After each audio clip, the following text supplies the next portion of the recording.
Hey everyone, and welcome back. So in this module, we'll be taking a look at the current setup of the project, and we'll be seeing how the C++ classes currently expose their variables, and how these properties could be better used in blueprints, and when we're trying to change things in the editor.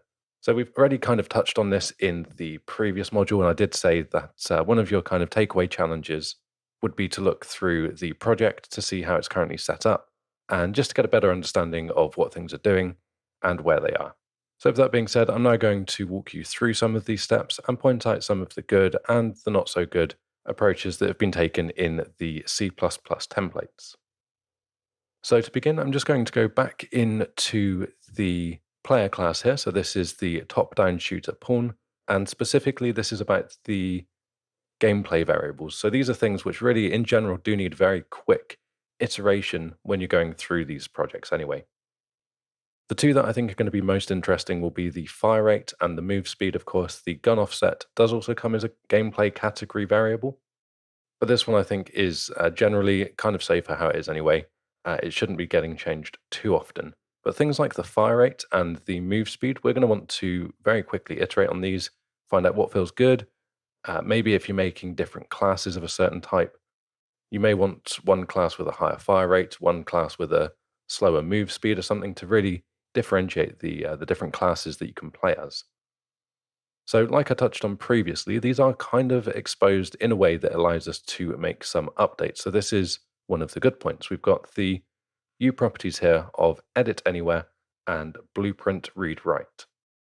So, this is really handy because this means, of course, we can edit this anywhere. So, that would be in the editor, which I'll show you in just a moment, and in the blueprints. So back over in the project, what this means is if we select our top-down pawn and scroll down to the details panel, I'll just change around some of the panels here. What we're looking for is the gameplay category. So just here then, we have our fire rate, our move speed, and like I mentioned, we also have the gun offset, but we won't be changing that in these examples. So this is quite nice because we do have this exposed. So if we wanted to go in and press play and try things out, then we can see here the kind of move speed and the fire rate that we have going. Now, let's say that we wanted to come in and maybe quickly change these. So let's say that this is our fast moving ship and maybe a slower firing ship. So I'll just double both of these. We will press play. Okay, and we now have a pretty much completely unique and different from the original setup as far as the movement and the fire rate is concerned here. So now you've made your changes, you want to keep these and start creating your next level. Now, this is where this kind of approach and the kind of restrictiveness of C++ comes in. And you'll see here, it's not just in regards to the variables themselves. This is going to be a topic that we'll go into a bit later, but it also affects and is kind of overriding the Unreal ecosystem in the way that they've set up the spawning and possession of pawns as well. But that will be a topic in itself, but it's something which will kind of be affected here. So I'm just going to go in, create a new map, and I'll just use the standard default map here. It doesn't need to have anything fancy in this one. We won't save the changes that were made specifically in this map. And the way that we're going to need to do this now, if we were to follow in the line that the way the template's been set up, is we're going to remove the player start. So this is where it starts coming to being an issue where we're actually going against the way that Unreal projects tend to be set up. We're going to drag in the top-down shooter pawn. And then if we go down to our gameplay properties, we can see that, of course, you already expected this. We've lost the fire rate and the move speed. So now, for every level that we want to bring this in, we're going to need to update the fire rate and the move speed to be as we had kind of play tested, I suppose. So if we go in and press play now, there's actually going to be a second issue here as well. And that is that we have two different pawns being called in. Because the other thing you're going to need to do here is also remember that we're overriding that Unreal pawn possession and spawning implementation that the engine provides by default and is very flexible and quite useful in a lot of ways.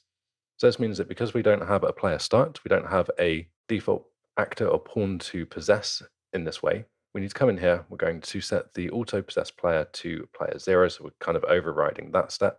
And then we get control of our pawn, which seems to be stuck in the floor. So I'm just going to move that. And there we go. We're back to the old fire rate where everything's a little bit too fast and not working as intended.